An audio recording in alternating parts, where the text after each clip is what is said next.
Salut à tous! Écoute, si tu en as marre de voir ton compte en banque flirter avec le rouge à la fin du mois, ou si tu te demandes juste comment faire pour enfin épargner sans te priver de tout, alors cette vidéo, elle est pour toi. Parce que la vérité, c'est que gérer son argent, ça ne devrait pas être un casse-tête. Il y a une méthode simple, une vraie règle d'or, qui peut changer ta vie financière. On l'appelle la règle 50-30-20. Et tu vas voir, c'est pas compliqué du tout. Alors, c'est quoi ce truc 50-30-20? En gros, c'est une manière de répartir tes revenus nets, c'est-à-dire ce qui arrive sur ton compte après impôts et prélèvements.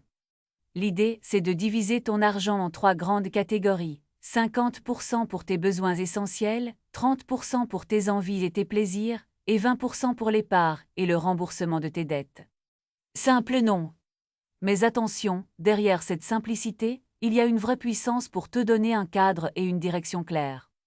Et c'est là que la plupart des gens font l'erreur, ils n'ont pas de plan. Résultat, l'argent part sans qu'ils sachent vraiment où. On va changer ça, tu es prêt? Commençons par les 50%, la moitié de ton revenu net. Ça c'est pour tes besoins.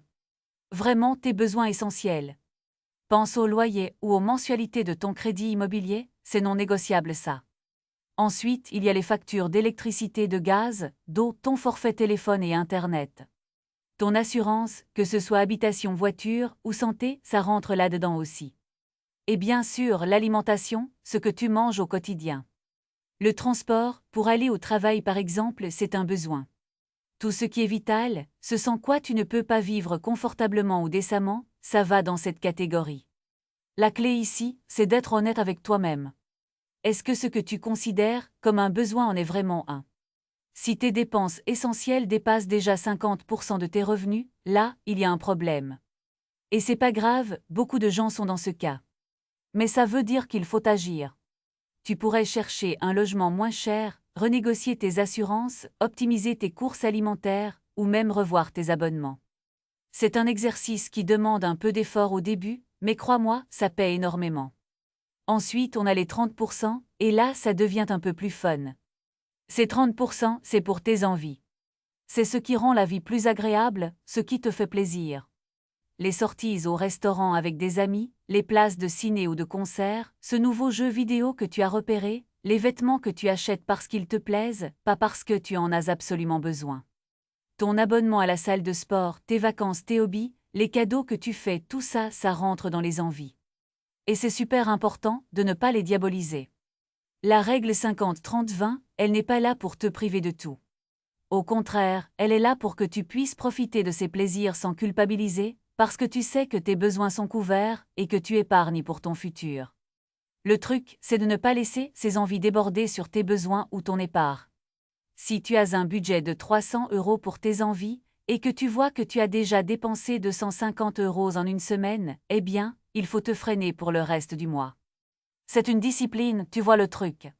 C'est ça la liberté financière, c'est de pouvoir faire des choix conscients avec ton argent. Et enfin, la catégorie la plus cruciale pour ton avenir financier, les 20%. C'est pour l'épargne et le remboursement de dettes. Et je dis bien, le remboursement de dettes à taux élevés, celles qui te coûtent cher, comme les crédits à la consommation ou les découverts bancaires. Payer ces dettes, c'est comme épargner, parce que tu arrêtes de jeter de l'argent par les fenêtres en intérêt.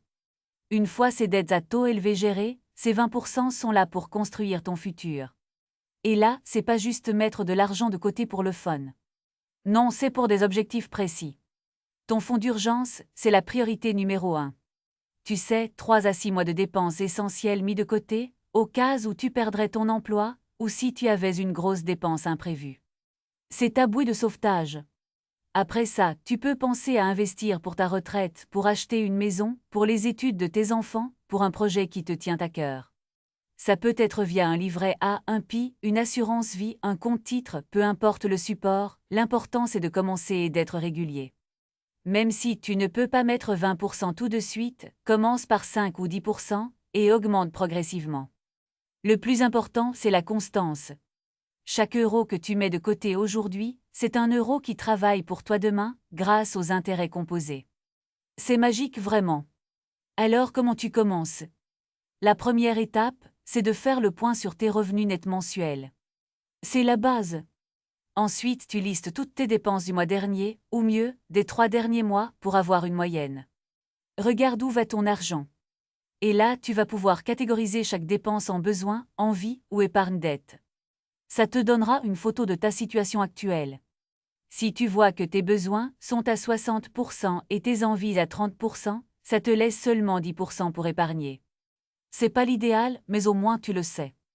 Et ça te donne un point de départ pour ajuster. Où peux-tu couper dans les besoins? Est-ce que tu peux réduire tes envies temporairement? Le but n'est pas de te frustrer, mais de trouver un équilibre qui te permette de vivre bien aujourd'hui tout en construisant un avenir serein. C'est un outil, pas une prison. Tu peux l'adapter un peu, mais garde l'esprit de la règle. La vérité, c'est que la plupart des gens qui galèrent avec l'argent, c'est parce qu'ils n'ont aucune visibilité. Ils dépensent à l'aveugle. Avec la règle 50-30-20, tu reprends le contrôle. Tu deviens le pilote de tes finances et crois-moi, c'est une sensation incroyable. Alors prêt à essayer?